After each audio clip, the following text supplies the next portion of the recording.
वाराणसी व्यापार मंडल के फाउंडर अपूर्व मित्तल ने प्रेस वार्ता में बताया कि मोदी सरकार का बजट ऐतिहासिक है, जिसमें सभी वर्गों का ध्यान रखा गया है। इस पर कन्हैया और धनंजय ने भी चर्चा की। 2025 के बजट में स्वास्थ्य क्षेत्र की कई घोषणाएं की गई, जैसे कैंसर का इलाज सस्ता होगा, कैंसर की 36 दवाइयों की कीमतें घटेंगी और 200 इलाज अस्पतालों में कैंसर डे केयर सेंटर खोले जाएंगे। मेडिकल टूरिज्म को बढ़ावा देने के लिए भारत आने वाले मरीजों को वीजा मिलेगा। इस कदम से इलाज की लागत में कमी आएगी और मरीजों को राहत मिलेगी। अपना परिचय बताइए। नमस्कार काशीवासियों, मेरा नाम अपूर्व मित्तल है। मैं व्यापारी नेटवर्क का फाउंडर हूँ। जिस तरह से कल बजट पेश हुआ है, क्या कहना चाहेंगे और कितनी प्रसन्नता है व्यापारियों के बीच में? देखिए, ये एक व्यापारिक बजट था, क्योंकि मोदी जी ने व्यापारियों के लिए, मिडिल क्लास के लिए, आम जनता के लिए इन्होंने बजट पेश किया, जिसमें कई सारी छूटें भी प्रदान हैं और कई सारी नई चीज़ों का भी इम्प्लीमेंटेशन इन्होंने किया है। 12 लाख का जो टैक्स स्लैब इन्होंने इम्प्लीमेंट किया, ये सैलरीड क्लास और आम जनता के लिए बहुत ही बेनिफिशियल रहा है। और मेरे को ऐसा लगता है, हमारे व्यापारी नेटवर्क के व्यापारियों को ऐसा लगता है कि इससे टैक्स और बढ़ेगा, लोगों को टैक्स पे करने का रुझान बढ़ेगा, इनकम टैक्स फाइलिंग का रुझान बढ़ेगा। और जो आप पिछले विगत वर्षों में देखे होंगे कि टैक्स फाइलिंग बढ़ गई है, वो और अब बढ़ने की उम्मीदें हैं। और जहाँ तक मुझे पता चला है कि 8वां वेतन भी आने वाला है, 8वां पे स्केल भी आने वाला है, तो इससे हमारे जो सरकारी भाई बंधु हैं उनको भी जो है इसका बेनिफिट मिलेगा। जिस तरह से मेडिकल के लिए भी दिया गया और कैंसर की दवाइयाँ सस्ती की गई, कुछ और भी दवाइयाँ सस्ती की गई, उससे कितनी प्रसन्नता है? तो गंभीर बीमारियों की जो दवाइयाँ हैं, उसमें से सरकार ने कस्टम ड्यूटी हटाई है, जिसका बेनिफिट हमारे गंभीर बीमारी के जो मरीज हैं उसको बेनिफिट मिलने वाला है। तो जब मेडिकल फैसिलिटी इम्प्रूव होगी तो लोग स्वस्थ होंगे, क्योंकि जो फाइनेंशियल मैटर पड़ता है मरीजों के ऊपर, वो उसके ऊपर ठीक होगा।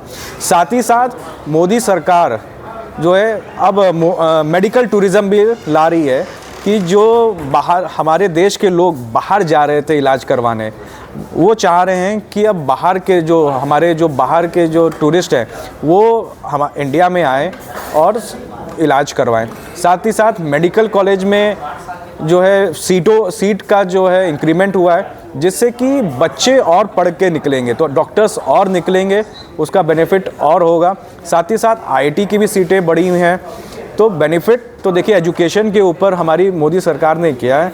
हम इसको कह सकते हैं कि मोदी इकोनॉमिक्स है, ये देश की इकोनॉमिक्स के साथ मोदी इकोनॉमिक्स है, क्योंकि लॉन्गर विजन में इन्होंने ये बजट पेश किया है। हर वर्ग का जो है इन्होंने ध्यान रखा है। विदेश से आने वालों का टैक्स छूट किया गया है, तो इस पे कितना लाभ और कितना फ़ायदा होगा? देखिए, टैक्स की जब लायबिलिटी कम होती है, लोगों का रुझान बढ़ता है खर्चा करने के ऊपर, क्योंकि वो पैसा तो जाता ही है सरकार के पास।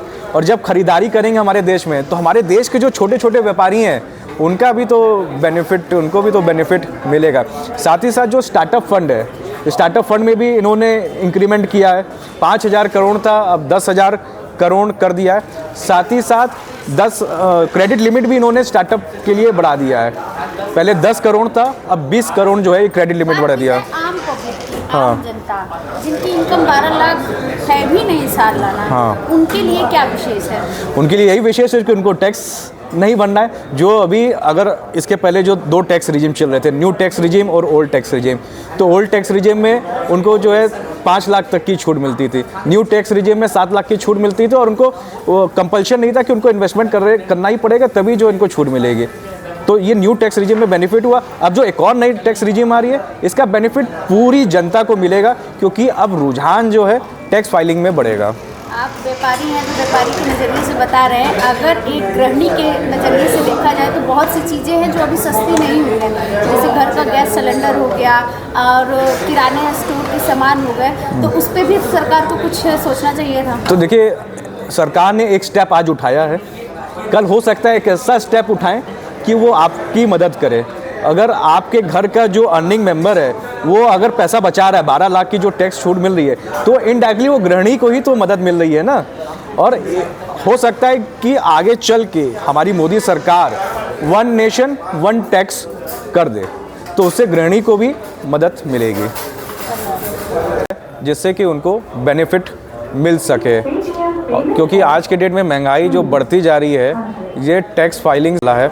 साथ ही साथ एआई का सेटअप इन्होंने किया, एआई के सेटअप के लिए इन्होंने फाइनेंशियल प्लान लाया है। और उसके अलावा स्टार्टअप, आज स्टार्टअप बहुत बढ़ रहा है इंडिया में।